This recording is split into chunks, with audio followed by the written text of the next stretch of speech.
रात के अंधेरे में जब सड़कें सुनसान हो जाती हैं, तब जापान के कुछ इलाकों में एक अजीब सन्नाटा पसर जाता है। हिगाशी गांव में पिछले कुछ महीनों से अजीब घटनाएं हो रही थीं। लोग रहस्यमय तरीके से गायब हो रहे थे। कुछ लोग लौटे भी, लेकिन उनका चेहरा पूरी तरह बिगड़ चुका था। गहरे कटे हुए निशान, सूनी आंखें, और वे एक भी शब्द नहीं बोल पा रहे थे। गांव के बुजुर्गों का कहना था कि वह वापस आ चुकी है।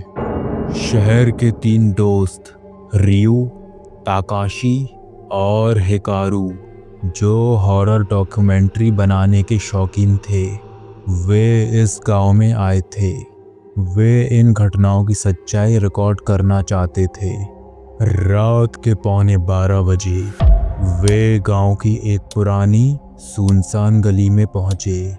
अचानक एक तेज हवा चली और सड़क के किनारे लगा हुआ एक पुराना पोस्टर फड़फड़ाने लगा। उस पोस्टर पर लिखा था कि अगर वह तुमसे पूछे कि क्या वह खूबसूरत है, तो तुरंत भाग जाना। तभी गली के छोर पर एक साया हिलता हुआ दिखा। एक महिला जिसने सफेद मास्क पहना हुआ था, वह धीमे कदमों से उनकी तरफ बढ़ रही थी। हिकारू ने अपना कैमरा ऑन किया। तभी रयू ने फुसफुसाते हुए कहा, शायद यह गांव की कोई आम महिला है। लेकिन ताकाशी की धड़कनें तेज हो गईं। महिला के चलने का अंदाज नॉर्मल नहीं था। वह ऐसे चल रही थी जैसे कोई कठपुतली हो, जिसकी डोरियों को कोई और अदृश्य ताकत खींच रही हो।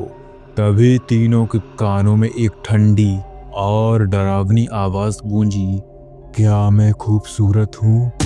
महिला उनके सामने खड़ी थी। सफेद मास्क के पीछे उसकी गहरी, खोखली आंखें दिख रही थीं। हिकारू ने जल्दी से जवाब दिया, हाँ, तुम बहुत खूबसूरत हो। महिला रुकी, फिर उसने धीरे धीरे अपना मास्क हटाया, और जब उसने अपना मास्क हटाया तो तीनों ने देखा कि उसका मुंह कान तक चिरा हुआ था। उसके होठों के दोनों किनारों से गहरे कट के निशान थे, जैसे किसी ने उसे बेरहमी से फाड़ दिया हो। वह फिर खौफनाक आवाज में बोली, क्या अब भी मैं खूबसूरत लग रही हूँ? रयू और ताकाशी के पैर सुन्न हो गए। हिकारू ने भागने की कोशिश की, लेकिन महिला ने झटके से अपनी कैंची निकाली। एक लंबी नुकीली कैंची जो चमक रही थी। ताकाशी ने अपना कैमरा छोड़कर भागना चाहा, लेकिन महिला ने बिजली की रफ्तार से उसकी गर्दन पकड़ ली। तभी हिकारू चीख पड़ा, कृपया हमें जाने दो। महिला ने ताकाशी को घसीटकर नीचे गिरा दिया और उसकी गर्दन के पास कैंची रख दी। अगर मैं बदसूरत हूँ तो तुझे भी मेरी तरह बनना होगा। रयू ने पास पड़ी लकड़ी उठाकर महिला पर हमला किया, लेकिन वह हवा में गायब हो गई। तभी सड़क पर हजारों फुसफुसाहटें गूंजने लगीं, क्या मैं खूबसूरत हूँ? क्या मैं खूबसूरत हूँ? तीनों लड़के अब मौत के करीब थे। रयू, ताकाशी और हिकारू के चारों तरफ घना अंधेरा छा चुका था। हवा में अब भी वही सवाल गूंज रहा था, क्या मैं खूबसूरत हूँ? ताकाशी के गले से हल्की चीख निकली, लेकिन इससे पहले कि वह कुछ कर पाता, एक छाया उसके पीछे उभरी। क्या अब भी मैं खूबसूरत लग रही हूँ? महिला फिर से उसके सामने थी। इस बार उसकी आंखें खून से लाल हो चुकी थीं। उसने अपनी नुकीली, धारदार कैंची को हवा में घुमाया और अगले ही पल चिक की आवाज आई। ताकाशी के चेहरे पर गहरा कट लग चुका था। खून की धार फव्वारे की तरह फूट पड़ी। हिकारू और रयू ने बिना कुछ सोचे भागना शुरू किया। दौड़ते हुए वे गांव के पुराने स्कूल में घुस गए। यह इमारत अब खंडर बन चुकी थी। खिड़कियां टूटी हुई थीं और दीवारों पर पुराने छात्र छात्राओं की धुंधली तस्वीरें लटकी हुई थीं। अचानक तस्वीरों के चेहरों पर गहरे कट के निशान उभरने लगे और एक आवाज चारों दिशाओं में गूंजने लगी, क्या मैं खूबसूरत हूँ? रयू ने हिकारू का हाथ पकड़कर कहा, हमें यहाँ से बाहर निकलना होगा। लेकिन तभी स्कूल की टूटी हुई खिड़की से एक छाया अंदर कूद पड़ा। वही महिला। इस बार उसके हाथ में कैंची नहीं बल्कि एक खून से सनी हुई रस्सी थी। तभी हिकारू चिल्लाया, तुम हमसे क्या चाहती हो? महिला कुछ पलों के लिए रुकी। उसकी आंखों में गुस्सा नहीं बल्कि दर्द झलक रहा था और उसने बड़ी शांत आवाज में कहा, मेरा नाम कोचिसाके ओना है। तुम इंसानों ने मेरे साथ जो किया उसका बदला लेने आई हूँ।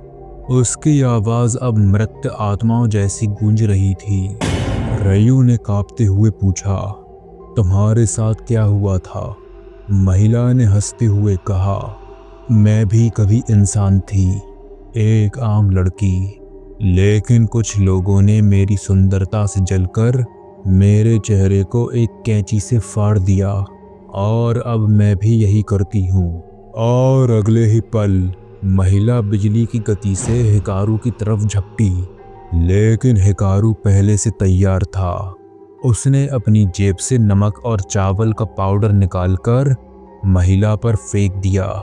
जैसे ही पाउडर महिला के शरीर पर गिरा, उसकी त्वचा से धुआं निकलने लगा और उसकी चीखों से पूरी इमारत गूंज उठी। नहीं, यह नहीं हो सकता। वह तड़पने लगी और उसकी आत्मा धुएं में बदलकर गायब हो गई।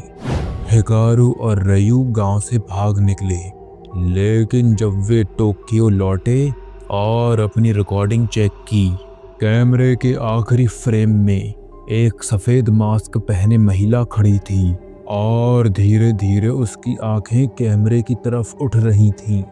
इतने में ही कैमरे की स्क्रीन ब्लैक हो गई और तभी, क्या मैं खूबसूरत हूँ?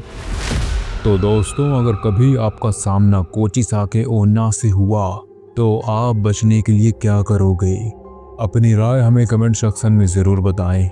और अगर आपको यह कहानी पसंद आई हो तो हमारे चैनल को सब्सक्राइब ज़रूर करें और वीडियो को लाइक और शेयर करें। फिर मिलते हैं आपसे एक और भूतिया कहानी के साथ। तब तक के लिए धन्यवाद।